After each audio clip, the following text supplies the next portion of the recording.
So, ladies and gentlemen, we have been discussing about 2 lectures on module 1. We gave introduction to HSE, health, safety and environmental management in petroleum and offshore engineering. In the first lectures we discussed about introduction to HSE, then we also discussed in detail about the basic terms and their definitions in HSE.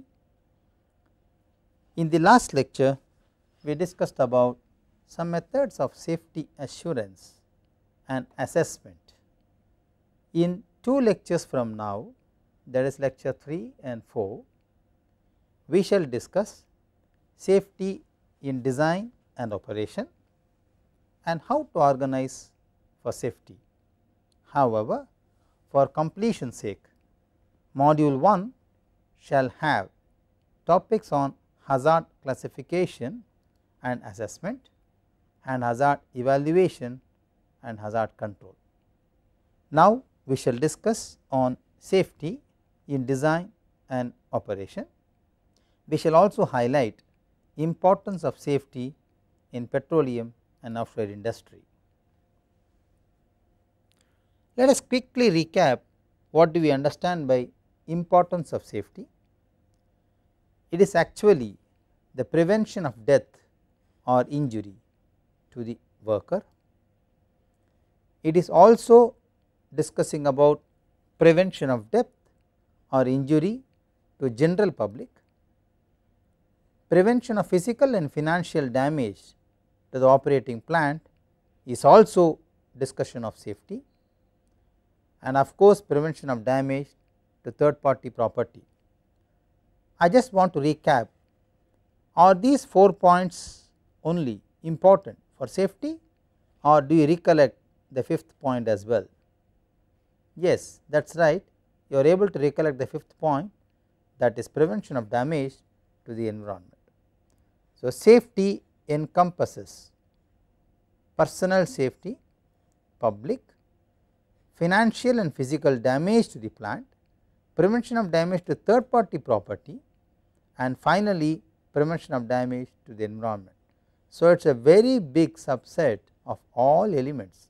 So, it is not only human health safety, but also financial, property, environment, etc. Now, we shall discuss in this lecture what do we understand by safety in operation. I shall take up an example of one major event which happens in offshore industry, which is drilling. I shall discuss very briefly the outline on offshore drilling. What are the design alternatives to improve safety in drilling, and what are the operation alternative to improve safety in offshore drilling. When we understand about offshore drilling, following points are very important in mind. Offshore drilling is highly complex and technically a challenging operation. It uses innovative equipments and techniques. It requires specially individuals to design and execute the drilling operation. So, when you talk about the equipments used for drilling, the foremost picture comes into play is drilling rigs. Drilling rigs are usually designed for efficient operation and for high degree of mobility. Rigs are not designed to stay on location, but to perform important stages of reservoir development and also to build a complete drilling production structure. There are different types of drilling rigs. Are we going to discuss them in detail? We will touch briefly upon them, because if you understand or if you tend to understand operational safety, then drilling rig types are one of the important criteria to understand or to design innovative methods of drilling operation.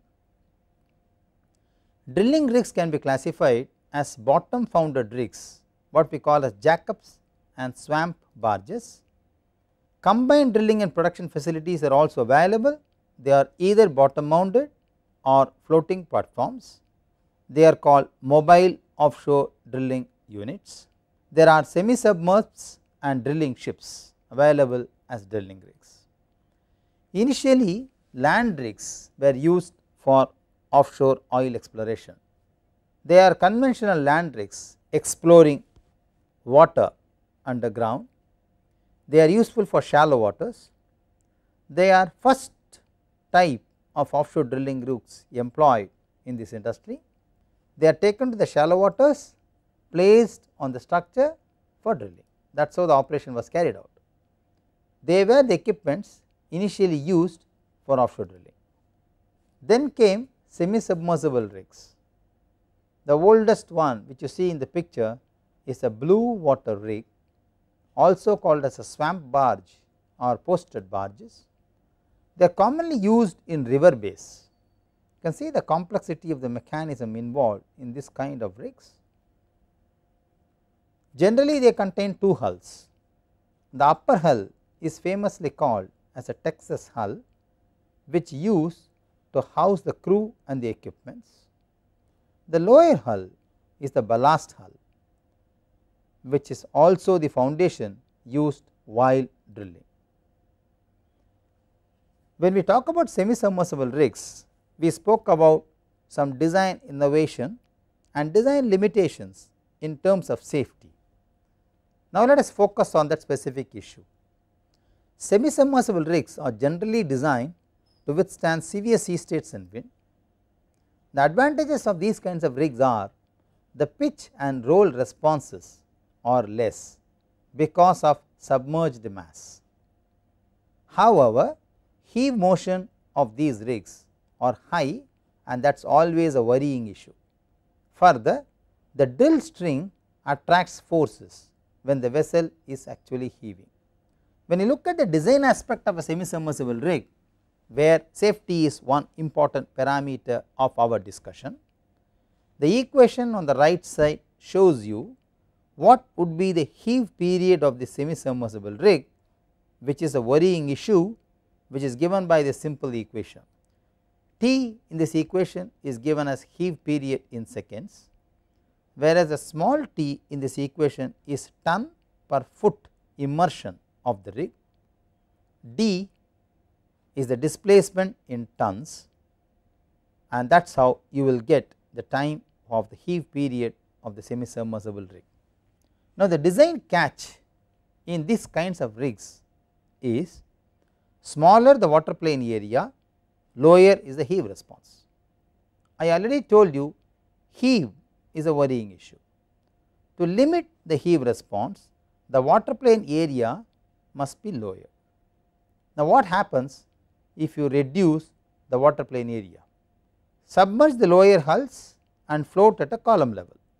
This is how you can reduce the water plane area, but reduction in water plane area reduces stability of rigs during operation.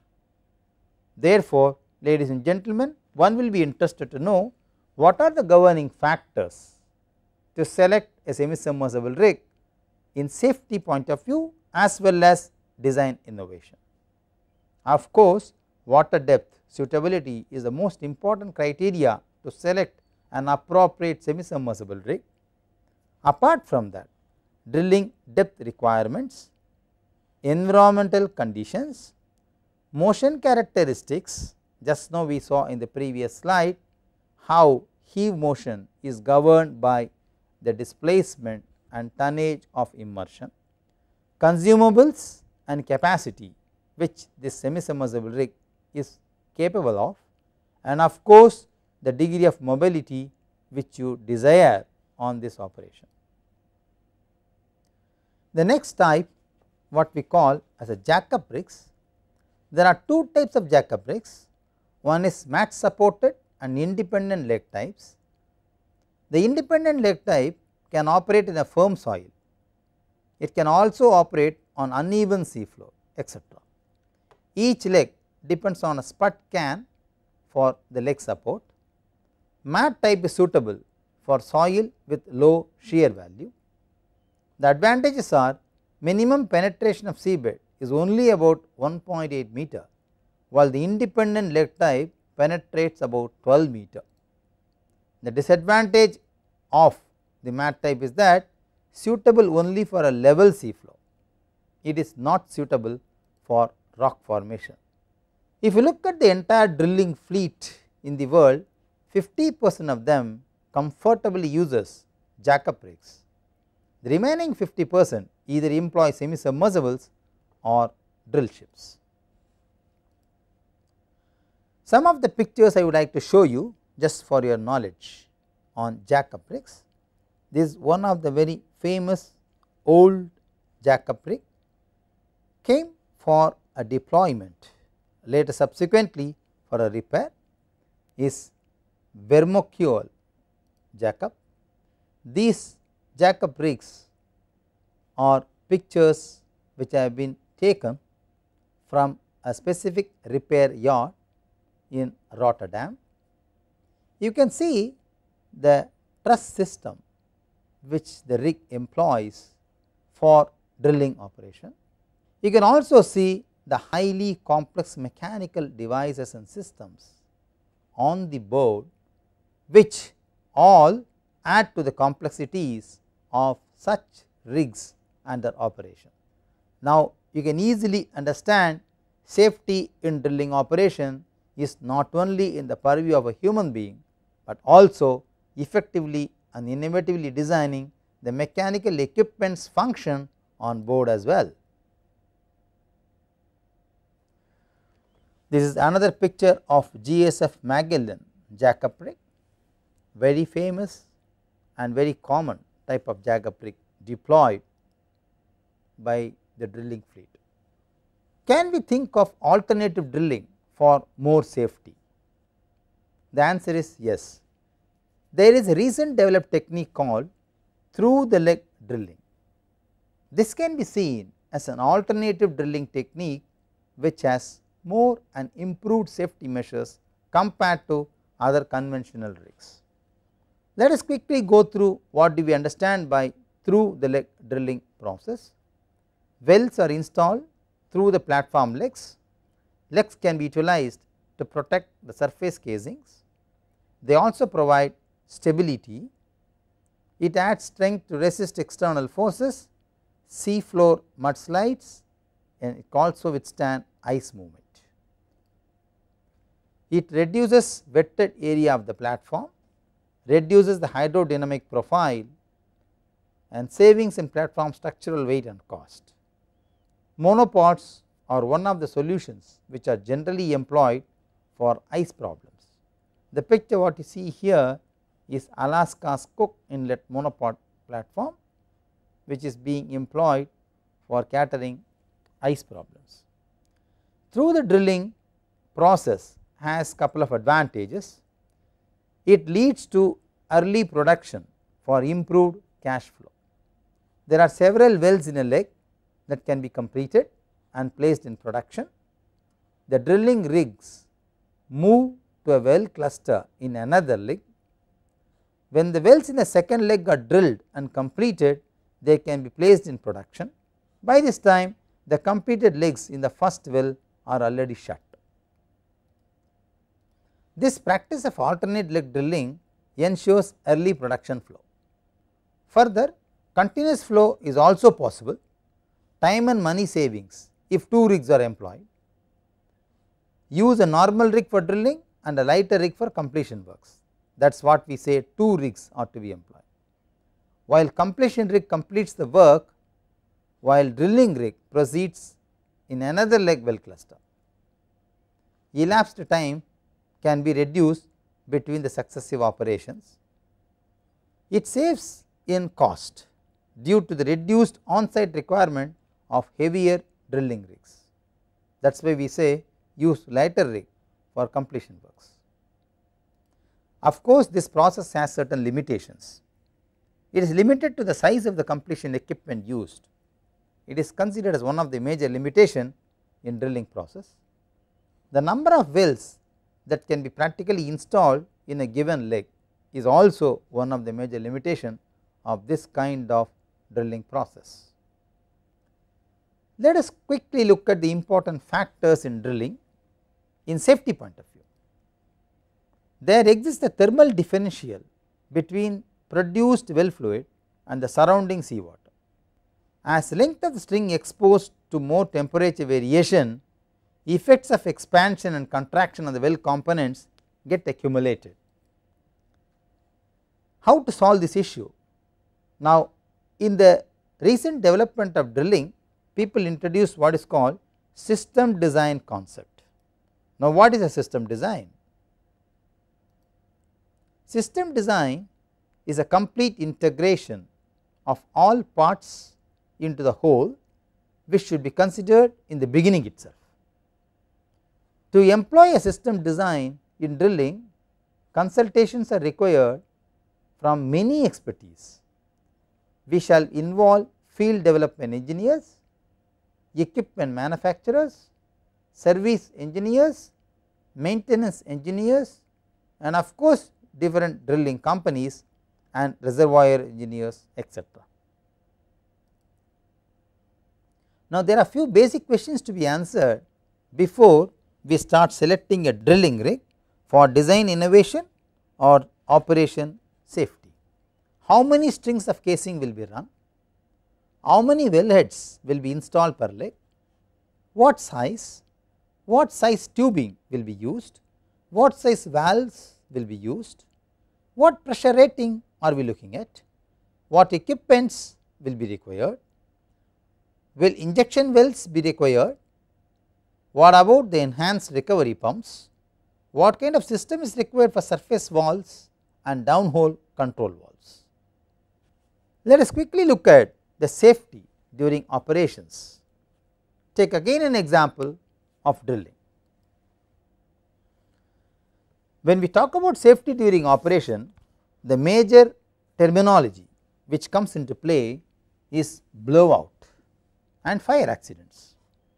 Blowout accidents and fire accidents, or if at all occurs in drilling operation, are considered to be highly catastrophic. Now, let us quickly look at what do we understand by blowouts. There can be two kinds of blowouts. One what we call a surface blowout, the other one what we call as subsurface blowout. Surface blowouts generally are accompanied by fire, explosion, pollution, causing damage to third party, property damage to drilling rig and the platform as well. This is one aspect of safety what we are looking at. The major aspect is also there on such kind of blowouts. They also expose the name of the company in offshore industry, whereas on the contrary, subsurface blowouts leaves no impression on the surface at all, but it is very difficult to control such blowouts in comparison to surface blowouts.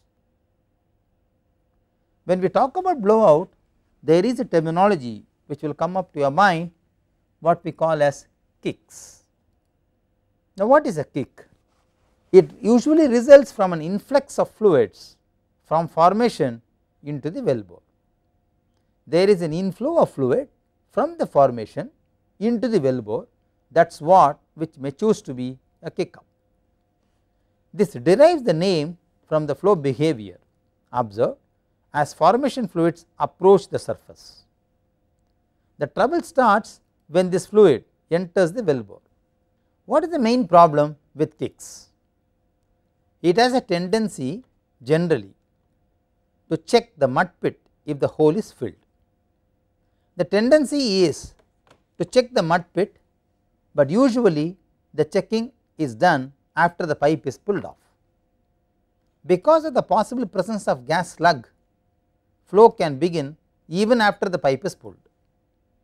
The pit level recorder, which is considered to be one of the safety device, cannot detect this flow. It is because enough time would have lapsed by this gas slug being started.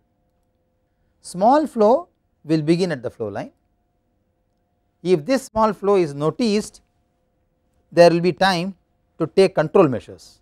If this becomes more vulnerable, then the problem becomes very serious. Now, when such kicks happen in blowouts, we generally use what we call a blowout preventer. What we see in the picture is a blowout preventer stack. This stack has assembly of annular preventer, shear rams, blind rams, mud returns, etc., all assembled on a single stack. So, that is why this assembly is what we call as BOP stack. The blowout preventer, what we address as BOP, are used to control the blowout. In the previous slide, we understand what is a blowout.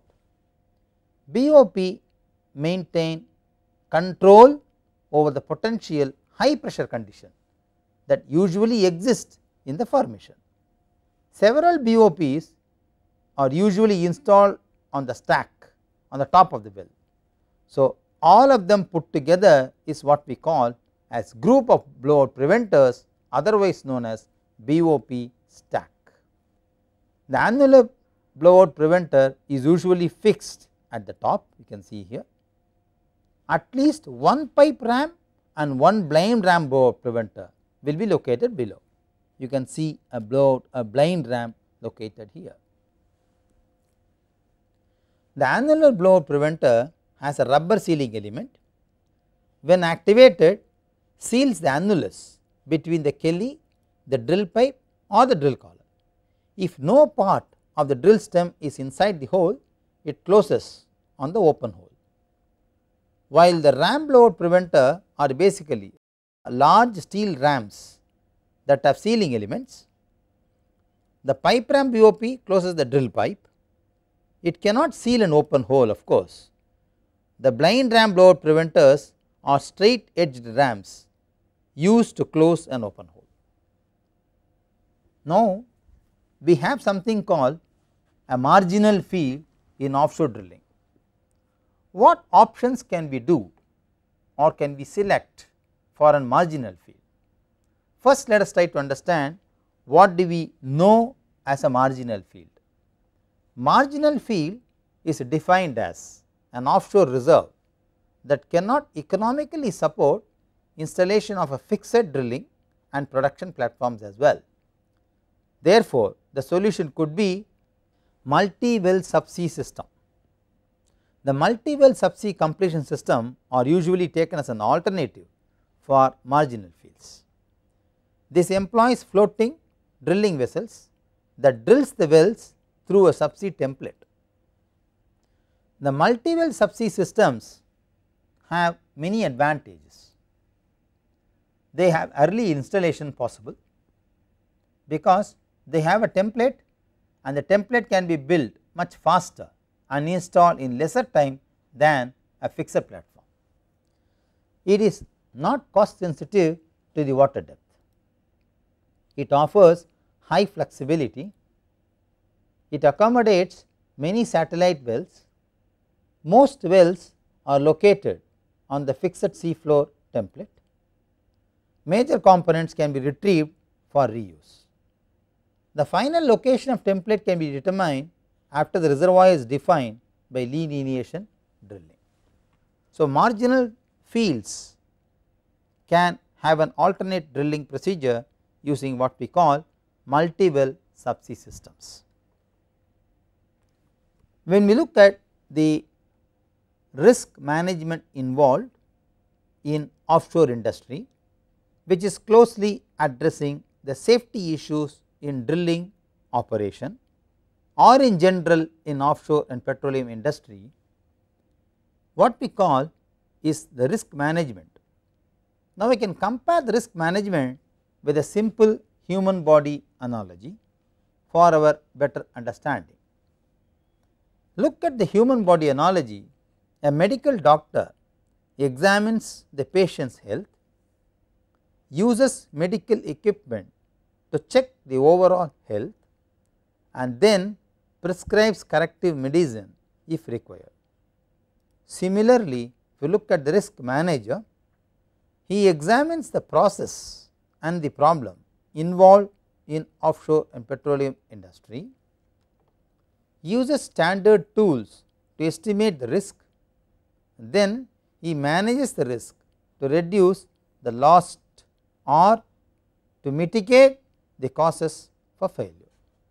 Just for a recap, so we have discussed some basic terminologies involved in health, safety and environmental management. We discussed some important safety assurance and assessments which we saw in the previous lecture.